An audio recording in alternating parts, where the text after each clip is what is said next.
August Hasina দেশ ছেড়ে পলায়নের মাধ্যমে দেশ স্বৈরাচার মুক্ত হয়, কিন্তু স্বৈরাচারের একজন দোসর রয়ে যান, যিনি শেখ হাসিনার পাঁচাটা গোলাম। গত 3 মাস ধরে মাননীয় প্রধানমন্ত্রীকে সালাম করতে গেলে উনি আমার সালাম নিতেন না। তা আমি দেখতাম যে ওনার চরণের ধুলো আমি পাই না। আমার মিশ্র প্রতিক্রিয়া হচ্ছিল যে উনি কেন আমার সালাম নেন না, না থাক থাক বলে।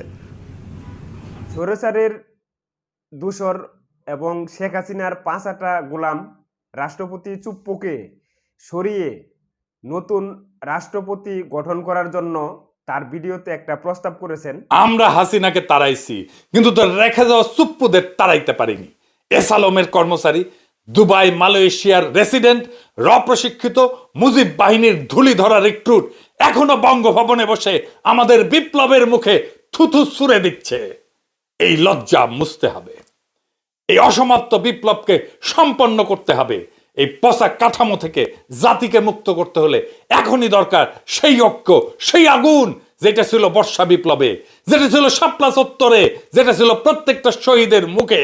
আমরা মাথা নোয়াবো না, আমরা দিল্লির দাসত্ব মানব না। আর তাই সময় আসছে বাংলাদেশের প্রথম নারী রাষ্ট্রপতি বেগম খালেদা জিয়াকে বঙ্গভবনে অধিষ্ঠিত করার।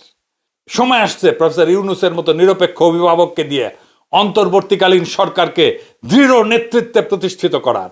সময় আসছে শহীদের কবরের কাছে দাঁড়ায় শপথ নেওয়ার। এই বাংলাদেশ আর কখনো রয়ের অনুগত থার্ড ক্লাস বটতলার দালালদের হাতে তুলে দেওয়া হবে না।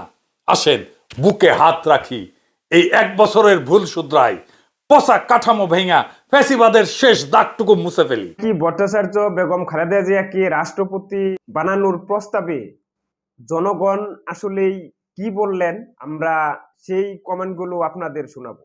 হাসনাত আবদুল্লাহ নামে একজন লিখেছেন, রাষ্ট্রপতির সাথে সেনাপ্রধানকে আউট করা চাই। কে কে একমত আওয়াজ তুলুন। সমন্বয়ক হাসনাত, খুবই গুরুত্বপূর্ণ সিদ্ধান্ত দাদা, ধন্যবাদ আপনাকে। আরেকজন লিখেছেন, এই সিদ্ধান্ত যত দ্রুত নেওয়া হবে দেশের শান্তি শৃঙ্খলা ফিরে আসবে। চমৎকার সিদ্ধান্ত, সহমত পোষণ করছি।